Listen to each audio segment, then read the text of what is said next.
తక్కువ అనుకున్న 25 రూపాయల విలువ ఉన్నటువంటి గుడ్డు ఇది. దాన్ని మేము ప్రమోట్ చేయలేక మా వరకు మేము కూడా చేయాల్సిన రోజు చాలా ఉంది. దాంట్లో గవర్నమెంట్ సపోర్ట్ కూడా చాలా అవసరం ఉంది. తర్వాత మీడియా మిత్రులు ముఖ్యంగా ఈ గుడ్లపైనటువంటి మూఢనమ్మకాలను తొలగించాల్సిన అవసరం ఉంది. గుడ్డు వెజిటేరియన్ అనేది అందరికీ తెలుసు, కానీ పండగలు వచ్చినప్పుడు గుడ్ల కన్సంప్షన్ తగ్గుతుంది. అసలు పూజలు చేసే వాళ్ళు ఎవరికైనా కూడా డెఫినెట్గా గుడ్లు తినొచ్చు, ఎందుకంటే గుడ్లలో ప్రాణం లేదు. మహాత్మా గాంధీ చెప్పారు. మహాత్మా గాంధీ విషయంలో అన్ని నమ్ముతాం, కానీ ఎందుకు నమ్మట్లేదు తెలియదు. పర్ క్యాపిటల్ కన్జంప్షన్ మనది 365 అయిన రోజు ఈ ఇండస్ట్రీ బాగుపడుతుంది, సొసైటీ బాగుపడుతుంది, అందరూ ఆరోగ్యంగా ఉంటారు.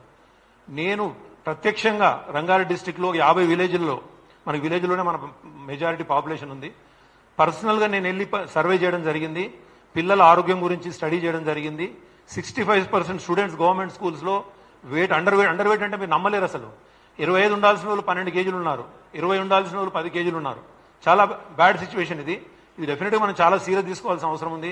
ఒక పక్కనేమో మా ఇండస్ట్రీ ఎన్ని నెంబర్ ఆఫ్ ఎగ్స్ అయినా కూడా ఇవ్వడానికి మేము రెడీ ఉంటే, ఈరోజు తినేవాళ్ళు లేరు, తినిపించే వాళ్ళు లేరు, దాని గురించి మాట్లాడేవారు లేరు.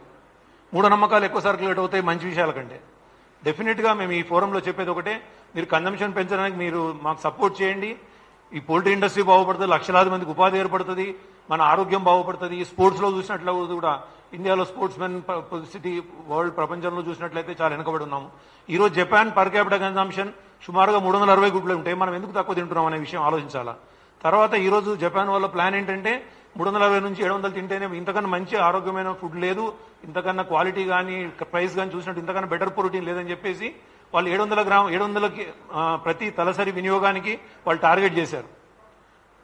చైనాలో కూడా మనకి ఎంతో ప్రొడక్షన్ ఉంది. ఈరోజు ఇంత ఇన్ఫ్రాస్ట్రక్చర్ ఉండి కాలేజీలు ఉన్నాయి, అవైలబుల్ ఉన్నాయి. నేను పిహెచ్డీ 35 ఇయర్స్ బ్యాక్ చేసినా కూడా ఇప్పటివరకు మాకు రియల్ ఛాలెంజ్ ఇండస్ట్రీలో లేదు.